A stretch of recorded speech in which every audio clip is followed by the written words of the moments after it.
my thing on religion. I have one on every major religion. I tell what I think is a fix for the problem.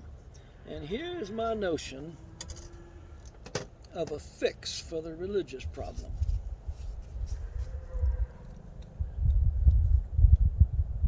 It's called the Religion Warehouse. If I can find it.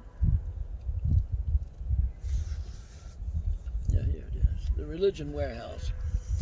Here's the foreword to the poem.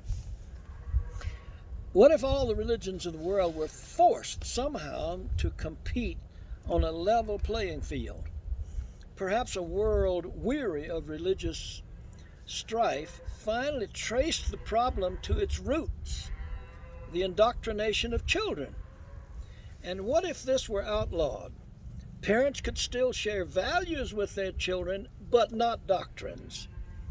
Children would reach age 12 or so with their minds more open, and when they demonstrated sufficient mental competence and curiosity, they would be allowed to visit the Religion Warehouse. The kids are gathered outside at 8, the doors are opened at 9. They're here to sample the religions of the world, all strung out in a line. Row upon row, every living faith represented in spacious booths. And every booth has people anxious to share their eternal truths. They have pamphlets and films in all 27 of the major holy books, the Bible, the Koran, the Bhagavad Gita, and every kid's invited to look. As they wander up and down the aisles, believers of every bent urge the children into their booths like barkers at a sideshow tent. The Christian section has 200 booths, each with a different slant of God, salvation, Jesus, and heaven that they wish to implant. There are 9 different versions of Islam, 6 different kinds of Jews, a host of Buddhist sects, and 100 types of Hindus. The New Age section was replete with people pushing spiritual stuff, smiley-faced believers in 1,000 things like crystals and superstitious fluff. The American Indians drummed up a crowd with dancers adorned with feathers, truly believing that shamans can heal and kachinas can change the weather. Cults took up a whole wall, gurus of every stripe, dominating tyrants trolling for the total submission type.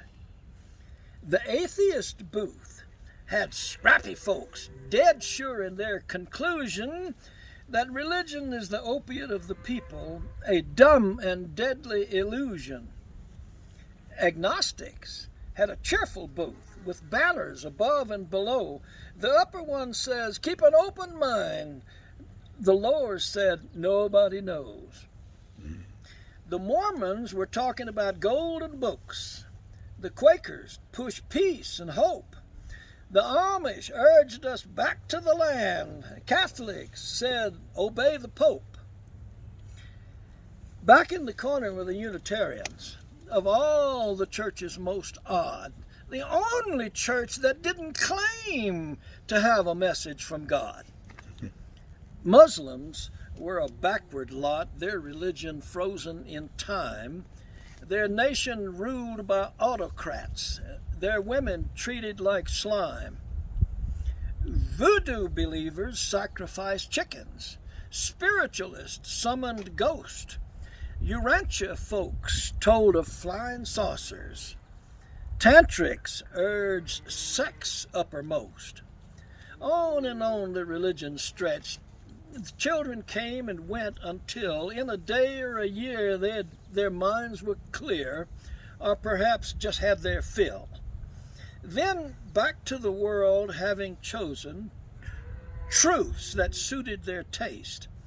Most took bits from several faiths with a job of cut and paste. Gone was arrogance and dogmatism. Their study of religion and history lets them tolerate ambiguity, embrace the human mystery. In a few short years, religious wars ceased. All nations made a truce.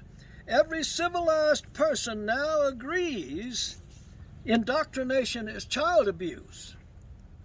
Freedom to choose your religion is a universal human right.